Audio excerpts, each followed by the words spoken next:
Hello students, तो आज फिर से नेशनल इनकम की वीडियो में आपका फिर से स्वागत है। और मैं सूरज मालाकार आपको नेशनल इनकम का चैप्टर अच्छे से करा रहा हूं और ये है पार्ट थर्ड।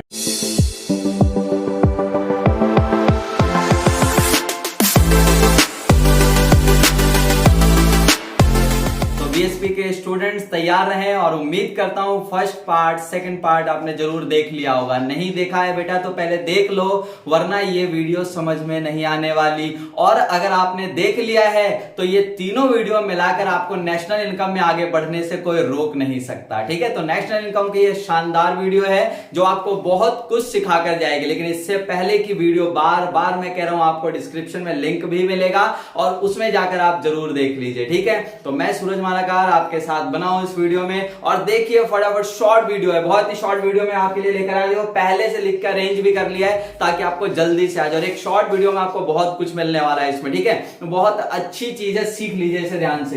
देखिए यहाँ पर नेशनल इनकम यानी कि राष्ट्रीय आय का पार्ट चल रहा है, पार्ट थर्ड है, जिसमें मैं आपको चेंज करना सिखाऊंगा, जो बहुत इंपॉर्टेंट पार्ट है न्यूमेरिकल के लिए। आगे चलकर आप न्यूमेरिकल बिल्कुल भी नहीं कर पाएंगे अगर आपको चेंज करना नहीं आता है। तो देखिए, चेंज करने के लिए मैंने आपके प्रैक्टिस के लिए बहुत अच्छी चीज लेकर आया हूं, गिवन इन क्वेश्चन के अंदर हमारे ये चीजें गिवन है, यानी कि 6 क्वेश्चन मैंने आपको दिए हैं। सही है, और यहां पर ये कैलकुलेट करनी है चीजें। तो यहां पर ये गिवन आइटम्स है और ये आपको कैलकुलेट करना है। कहने का मतलब आपको पता ही है, जो चीजें कैलकुलेट करनी है उसे आप आगे रखेंगे और इसकी हेल्प से, जो गिवन है उसकी हेल्प से आप इसे कैलकुलेट करेंगे। लेकिन बार बार मैंने बताया है कि अगर 2 वीडियोस की पहले नहीं देखी हैं तो कुछ भी मत सोचिएगा कि आपको समझ में आने वाला है। लेकिन आपने देख लिया है तो चैलेंज है, आगे आने वाली नेशनल इनकम के जितने भी न्यूमेरिकल्स पार्ट है 100% आपको आ जाएगा और आप क्लास में सबसे आगे निकल सकते हो। ठीक है, तो देखिए इसमें चेंज करना मैं आपको सिखाता हूं। मैं 2 चीजें इसमें से करके दिखाऊंगा, बाकी सारा आपके लिए होमवर्क मिलने वाला है। और आप करके मुझे जरूर रिपोर्ट कीजिएगा कि आपसे हुआ या नहीं हुआ। नहीं हुआ तो फिर आपको कोशिश करेंगे फिर से आपको कुछ सिखाए। लेकिन शर्त मेरी इतनी है कि 2 वीडियो पहले की अच्छे से रिटन वर्क करके कंप्लीट कर लीजिएगा। तो देखिए हमारे पास जो है क्या पार्ट है। देखिए सबसे पहले मैं आपको कराता हूं इसका छठा ही क्वेश्चन कराता हूं। चलिए देखिए छठा पार्ट है मेरे पास। क्या निकालना है इन दोनों में से सर? मुझे निकालना है एनएनपी एट एमपी। इसे मैंने आगे रखा, एनएनपी एट एमपी। सिंपल सी बात है, बचपन से पढ़ते हैं, जो चीज कैलकुलेट करना है उसे आगे ही रखेंगे। और उसकी हेल्प के लिए आपको कुछ दिया हुआ है, देखिए जीडीपी एट एफसी, यानी कि इसके अंदर कुछ ऐड और लेस करना है और ये निकल जाएगा हमारा। ऐसा ही कुछ कॉन्सेप्ट है। देखिए सिंपल सी बात है, दोनों अलग अलग चीजें हैं, बराबर तो हो ही नहीं सकती, पर मैंने बराबर में लिखा है तो पक्का है कि इसी के अंदर कुछ और ऐड और लेस करना है जो गिवन है। देखिए तो हमें ये कैलकुलेट हो जाएगा हमारा। आइए समझिएगा जरा ध्यान से। देखिए मैं आपको इससे पहले फिर से आपको बता दूं, आप याद कीजिए कि हमने आपको जो पढ़ाया था कि नेट और ग्रॉस को आपस में बदलना हो तो क्या काम आएगा? डेप्रिसिएशन, याद है। और नेशनल डोमेस्टिक को आपस में बदलना हो तो क्या काम आएगा? निफिया काम आएगा, NFIA। और इसके अलावा मैंने आपको बताया था अगर एमपी को एफसी में बदलना है या एफसी को एमपी में बदलना है तो क्या काम आएगा? वहां पर NIT काम आएगा, निट काम आएगा। ऐसा ही है ना, उसी कॉन्सेप्ट को याद करके बस यहां समझ लीजिए बड़े ध्यान से। देखिए यहां पर क्या कहता है आपको, देखिए बड़ी सिंपल सी बात है। यहां पर बोला है कि मुझे जो चाहिए वैल्यू, जो चीज चाहिए वो नेट पे चाहिए। पहला वाला वर्ड क्या है सर? नेट है ना। ये देखिए ध्यान से समझिए, मुझे चाहिए नेट। क्या चाहिए सर? नेट। और जो चीज अवेलेबल है वो कौन सी वैल्यू पे है? ग्रॉस वैल्यू पे है। ध्यान से समझ लीजिए, मुझे क्या चाहिए? नेट। नेट चाहिए मुझे और मेरे पास क्या है? ग्रॉस है। मुझे नेट चाहिए सर, नेट बची हुई वैल्यू होती है और ग्रॉस टोटल होता है। तो मुझे नेट वैल्यू चाहिए और मेरे पास ग्रॉस है, तो सर काम तो डेप्रिसिएशन आएगा। तो ग्रॉस बड़ा होता है ना, ग्रॉस में सब जुड़ा है, तो ग्रॉस में से मैं माइनस कर दूंगा डेप्रिसिएशन। तो क्या ये नेट के बराबर नहीं हो गया? बिल्कुल सही है, अब नेट के बराबर हो गया। हो गया तो मेरा नेट फाइंड आउट हो गया। क्लियर है, नेट वैल्यू आ गई। ध्यान से समझ लीजिए अगला। देखिए अगला मुझे जो चाहिए वो है नेशनल। क्या है सर? नेशनल चाहिए मुझे, नेशनल वैल्यू चाहिए। और मेरे पास जो चीज अवेलेबल है वो क्या है? Domestic value. क्या है? डोमेस्टिक वैल्यू है। आप ध्यान से देखिए, मुझे नेशनल चाहिए। नेशनल क्या होता है? बड़ा होता है, जिसमें सब जुड़ा होता है। और डोमेस्टिक गिवन है मेरे पास, तो डोमेस्टिक मुझे नेशनल चाहिए। ध्यान से देखिए, और मेरे पास डोमेस्टिक है, तो डोमेस्टिक में क्या करूं? कौन काम आएगा? पहले तो काम आएगा निफिया सर, NFIA काम आएगा। अब या तो ऐड होगा या लेस होगा, यही 2 चीजें होंगी। तो देखिए मुझे नेशनल चाहिए, बड़ी चीज चाहिए, और मेरे पास छोटी चीज है। तो आपने सही बताया, निफिया को ऐड कर दीजिए। समझ आ गया? तो इस तरीके से ऐड करना है। अगला देखिए, पीपी तो सेम ही होता है, हर जगह सेम होता है। उसके बाद देखिए मुझे मार्केट प्राइस चाहिए, और है क्या मेरे पास? फैक्टर कॉस्ट है। भाई मुझे चाहिए मार्केट प्राइस, एक ऐसा प्राइस जिसमें सब जुड़ा होता है। तो देखिए मुझे मार्केट प्राइस निकालना है और मेरे पास फैक्टर कॉस्ट है। तो देखिए फैक्टर कॉस्ट में क्या करूं, आपको पता है काम क्या आएगा यहाँ पर, एनआईटी काम आता है। सर एमपी को एफसी में बदलना हो, एफसी को एमपी में बदलना हो, कौन काम आएगा, एनआईटी काम आएगा। तो मुझे क्या चाहिए, मार्केट प्राइस। तो इस फैक्टर कॉस्ट में एनआईटी जोड़ देता हूं, ये आ गया मार्केट प्राइस। समझ आ गया। तो ये फॉर्मूला बन गया आपका कि देखो जी इस तरीके से हम फॉर्मूला डेवलप कर सकते हैं। ठीक है, कुछ चीजें हमारे को गिवन हो और दूसरी चीज फाइंड आउट करना हो, कैलकुलेट करना हो, चेंज करना हो, एनीथिंग कुछ भी समझ लीजिए, तो आप इस तरीके से फॉर्मूला क्रिएट कर लेंगे। समझ आ गया। फिर से मैं आपको इसी में समझा देता हूं क्योंकि आपके पास ये कुछ क्वेश्चंस रहेंगे करने के लिए, प्रैक्टिस करने के लिए, और इससे पहले की वीडियोस रहेंगे। तो देखिए बार बार फिर से मैं आपको समझा रहा हूं। मुझे जो चाहिए था वो नेट चाहिए था। कौन सी वैल्यू चाहिए थी सर, नेट। और यहां पर कौन सी वैल्यू सर, ग्रॉस है। तो देखिए मुझे नेट वैल्यू चाहिए और मेरे पास ग्रॉस वैल्यू दे रखे, तो ग्रॉस को नेट में चेंज करना है ना। कौन काम आएगा, डेप्रिसिएशन काम आएगा। ये तो सबको पता लग गया डेप्रिसिएशन काम आएगा। तो मुझे देखो नेट निकालना है, बची हुई वैल्यू निकालनी है। तो क्या करना पड़ेगा सर, ग्रॉस में से डेप्रिसिएशन माइनस करना पड़ेगा। सही है, नेट बन गया इधर भी। अब देखिए उसके बाद क्या चाहिए, मुझे नेशनल चाहिए, जबकि ये कौन सी वैल्यू है, डोमेस्टिक। आपस में चेंज करने के लिए किसकी जरूरत पड़ती है, निफिया की जरूरत पड़ती है। तो सर नेशनल निकालना है, मेरे पास डोमेस्टिक है, तो डोमेस्टिक में मैंने ऐड कर दिया निफिया। समझ आ गया। और तीसरा पार्ट है मेरे पास, मुझे एमपी चाहिए, मार्केट प्राइस चाहिए, और मेरे पास कौन सा प्राइस है सर, फैक्टर कॉस्ट है मेरे पास। तो क्या करूं, एनआईटी काम आएगा ना, फैक्टर कॉस्ट में एनआईटी जोड़ दो भैया, क्या बन जाता है, एमपी बन जाता है। समझ आ गया। तो एक कॉन्सेप्ट क्लियर हो गया होगा। देखिए आपको जो है मैं इसमें से एक पार्ट और करा देता हूं। चलिए मैं आपको दूसरा क्वेश्चन कराता हूं उसका। ये देखिए दूसरा करवाता हूं। दूसरे में मुझे क्या निकालना, ध्यान से देख लीजिए। वही सर कैलकुलेट तो यही करना है, जीडीपी एट एमपी लिख लेता हूं मैं। जीडीपी एट एमपी मुझे कैलकुलेट करना, और गिवन क्या है सर, इसकी हेल्प करिए, NDP at FC. NDP at FC, कोई डाउट, नो सर, दोनों बराबर तो हो ही नहीं सकता। आइए चेक करते हैं वही वाली बात। देखिए मुझे क्या चाहिए, ग्रॉस चाहिए। मुझे क्या चाहिए सर, ग्रॉस चाहिए, और मेरे पास कौन सी वैल्यू है, नेट वैल्यू। ध्यान से समझिए, ग्रॉस को नेट, नेट को ग्रॉस में बदलने के लिए कौन काम आता है सर, डेप्रिसिएशन काम आता है। मुझे ग्रॉस चाहिए बेटा, टोटल वैल्यू चाहिए, और ये तो नेट बची हुई वैल्यू, तो क्या करें, इसमें ऐड कर देंगे सर डेप्रिसिएशन। आपने पढ़ा होगा और आपको आंसर भी समझ में आ रहा होगा, डेप्रिसिएशन। समझ आ गया। अगला देखिए, यहां भी डोमेस्टिक, यहां भी डोमेस्टिक, तो सर कोई दिक्कत ही नहीं है। अगर दोनों चीजें एक ही है तो वहां पर काम ही नहीं आ रहा कुछ, मतलब डोमेस्टिक डोमेस्टिक, ठीक है, बढ़िया है सर। नेशनल नेशनल होता, बिल्कुल सही है सर, कोई प्रॉब्लम नहीं, निफिया की कोई आवश्यकता नहीं यहाँ पर। सही है। अगला देखिए आप, मुझे एमपी चाहिए, मार्केट प्राइस चाहिए। फिर से मुझे मार्केट प्राइस चाहिए जिसमें सब जुड़ा होता है, जबकि ये जो चीज है वो कौन से प्राइस पे, फैक्टर कॉस्ट पे। फैक्टर कॉस्ट में एनआईटी जोड़ दूंगा तो क्या बन जाएगा, मार्केट प्राइस। समझ आ गया।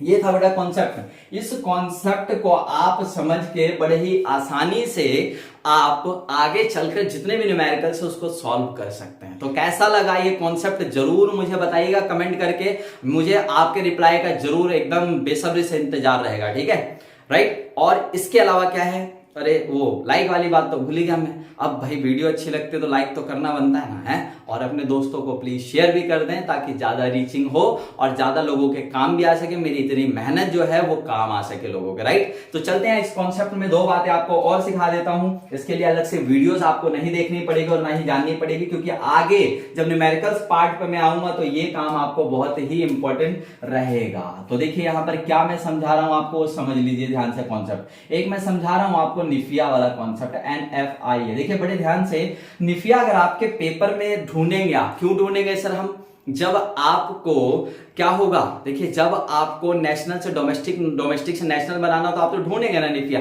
निफिया मिलेगा नहीं, तो नहीं मिलेगा तो क्या करना है, इसके दो टुकड़े मिलेंगे और दो टुकड़ों को आपस में क्या करना है, आपको माइनस करना है, जिससे निफिया निकलेगा। रटना नहीं पड़ेगा, कॉन्सेप्ट समझा रहा हूं, ध्यान से देख लीजिए। देखिए निफिया मुझे निकालना है तो आपको क्या करना पड़ेगा, आपको ढूंढना पड़ेगा एक factor income from abroad, factor income from abroad minus factor income to abroad, to abroad. समझ आ गया।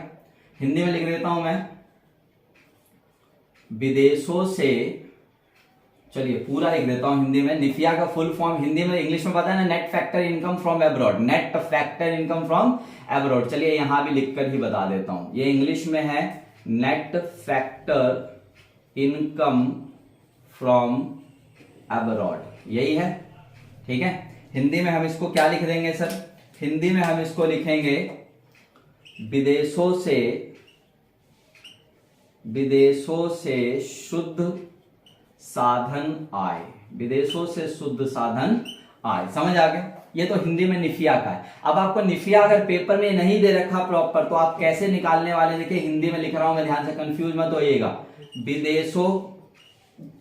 विदेशों से साधन आय, साधन आय, ठीक है, माइनस विदेशों को साधन आय, साधन आय,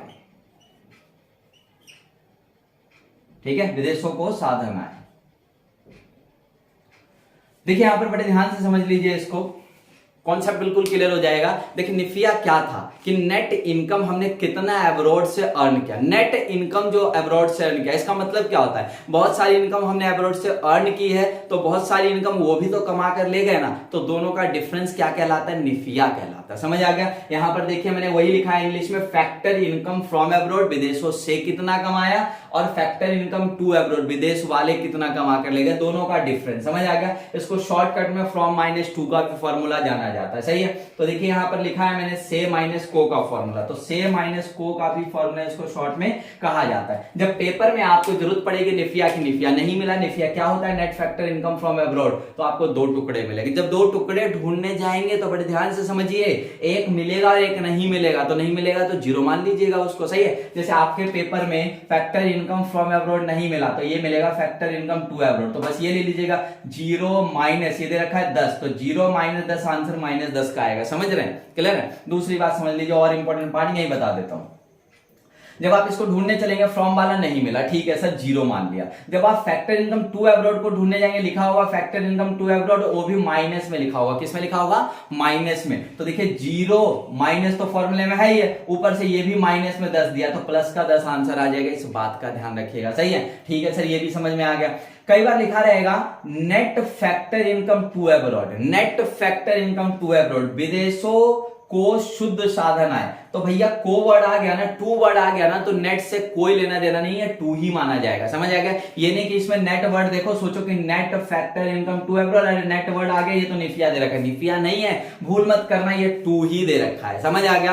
क्लियर हो गया होगा कॉन्सेप्ट मेरे ध्यान से। और भैया नहीं हुआ हो, कुछ रह गया हो, ज्यादा कुछ हो, तो बैक करके है ना, उसको देख लेना, दोबारा से देख लेना। अब देखिए दूसरी बात और आपको इंपॉर्टेंट चीज समझा रहा हूं, यहां पर ध्यान से समझिएगा। देखिए डेप्रिसिएशन वाला कॉन्सेप्ट, कई बार डेप्रिसिएशन की जब आपको जरूरत पड़ेगी तो डेप्रिसिएशन लिखा हुआ मिलेगा नहीं पेपर में, तो डेप्रिसिएशन की जगह क्या लिखा हुआ मिलेगा ये ध्यान रख लिए, लिखा हुआ मिलेगा कंजप्शन ऑफ फिक्स्ड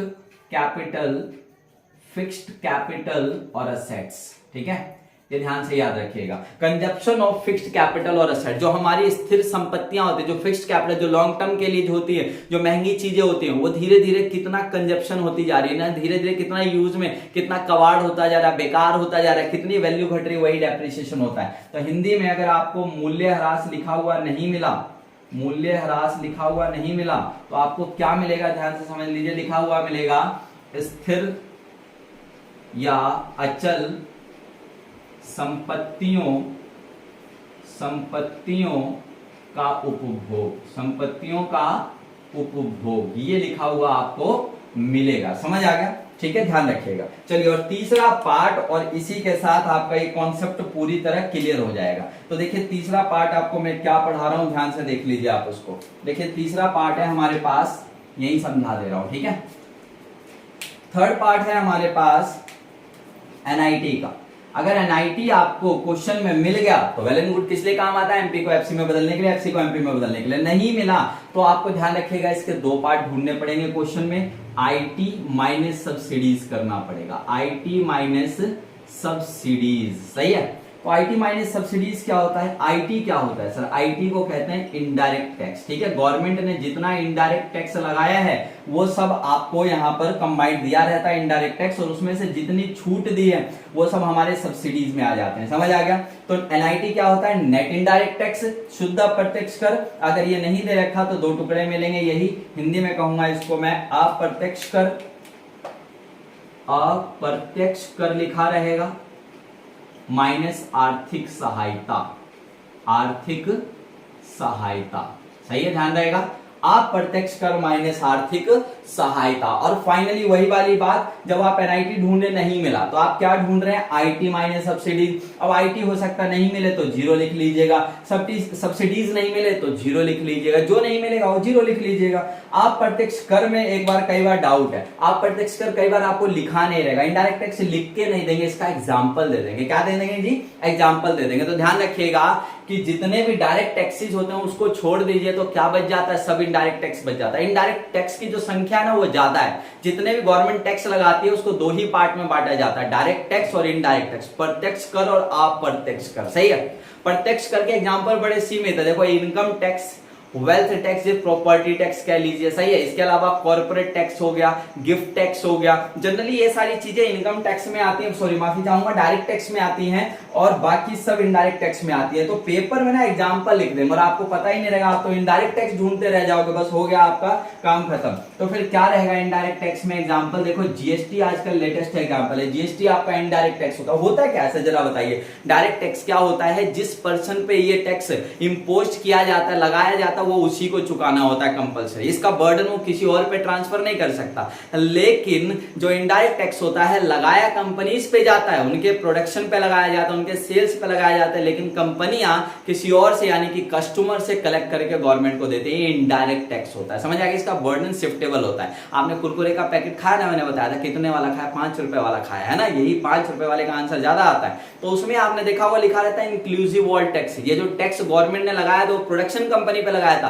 लेकिन वो किससे लेती है, और हमसे और आपसे लेकर उसको चुका देती है। समझ आ गया। तो ये रहेगा आपका जीएसटी हो गया, सर्विस टैक्स लिख के दे देंगे, है ना, सर्विस टैक्स, जीएसटी हो गया, सर्विस टैक्स हो गया, और आपका एक्सपोर्ट ड्यूटी हो गया, एक्सपोर्ट इंपोर्ट ड्यूटी ऐसे लिख देंगे, एक्सपोर्ट ड्यूटी, ठीक है। प्रोडक्शन टैक्स, वैसे ये सब अब लिखकर नहीं देते हैं, लेकिन प्रोडक्शन टैक्स समझ आ गया, ईटी से ऐसी चीजें दे देंगे आपको, जो आपको ध्यान रखना पड़ेगा कि ये सारी चीजें इनडायरेक्ट टैक्स होती हैं। बस कॉन्सेप्ट पूरी तरह खत्म हो जाता है दोस्तों यहां पर। इसके अलावा कुछ भी ऐसा पार्ट नहीं रह गया जो इन 3 वीडियोस में कंप्लीट नहीं हुई है। अब परफेक्टली जब आपको न्यूमेरिकल पार्ट पे लाया जाएगा, इनके मेथड्स बताए जाएंगे कि नेशनल इनकम को कैसे कैलकुलेट किया जाता है, मजा आ जाएगा आपको, बिल्कुल निश्चिंत रहिए, ठीक है।